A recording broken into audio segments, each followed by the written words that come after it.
اور خدا نخواستہ میرے عزیزو، اگر ہم نے اپنی خوشیوں کو گناہوں سے گندا کر دیا، گناہوں سے گندا کر دیا، تو پھر اللہ رب العزت کی سنت یہ ہے کہ اس کی نحوست کبھی چند مہینے بعد، کبھی سال بعد، کبھی کئی سالوں کے بعد، اور نہیں تو اللہ بڑھاپے کے اندر ضرور اللہ اس کی نحوست دکھاتا ہے۔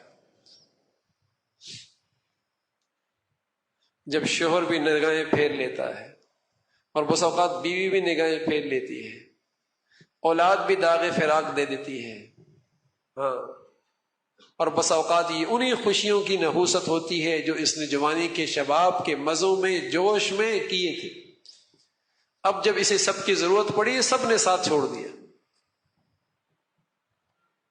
سب نے ساتھ چھوڑ دیا۔ اس لیے اس بات کا اہتمام ہو کہ ہماری زندگیاں ایسی ہوں کہ تقوی والی ہوں، پوری زندگی تقوی والی ہوں، اور پتہ چلے کہ ہاں واقعی کسی مسلمان کی شادی ہے۔ میرے عزیزو، بس اوقات آدمی پوری زندگی اتنے گناہ نہیں کرتا جتنا یہ شادیوں کے موقع پہ گناہ کرتا ہے۔ عجیب تماشا، عجیب تماشا۔ حالانکہ جب رسول کریم صلی اللہ علیہ وسلم نے فرما دیا کہ ایک قوم ایسی بھی ہے کہ جسے میں نے نہیں دیکھا، اور وہ قوم ایسی ہے کہ اللہ کی نظروں سے اتنی گر گئی، اتنی گر گئی، اتنی گر گئی کہ اللہ اسے جنت کی خوشبو تک بھی نہیں سونگنے دے گا،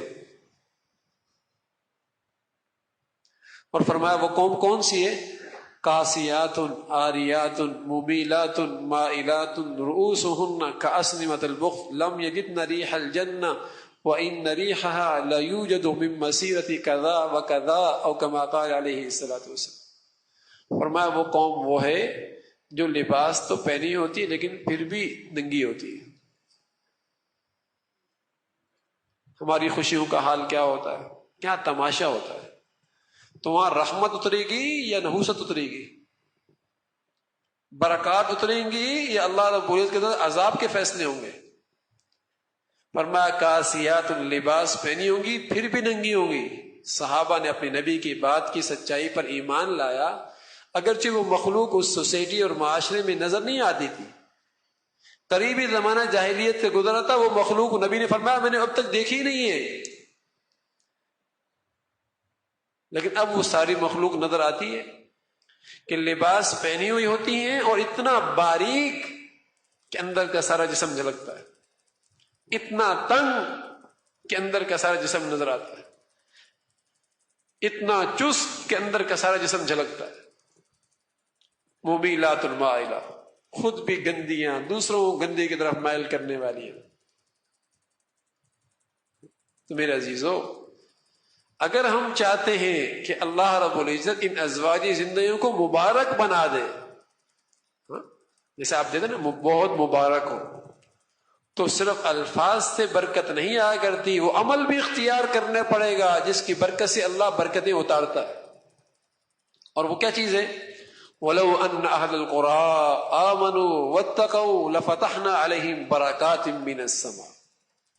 اس پورے معاملات میں تقوی اختیار کریں گے تب اللہ برکتیں اتارے گا۔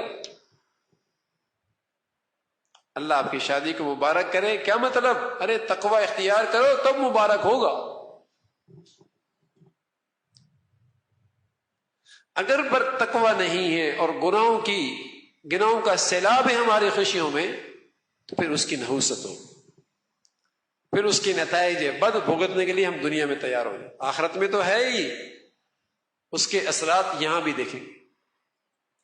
تو میرے عزیزو، عزم و ہمت کے ساتھ ہم اپنے دلوں کے اندر یہ پختہ عزم کریں کہ ہم انشاءاللہ ان ازواجی زندگیوں کو عبادت کے اندام میں سر انجام دیں، عبادت کے اندر۔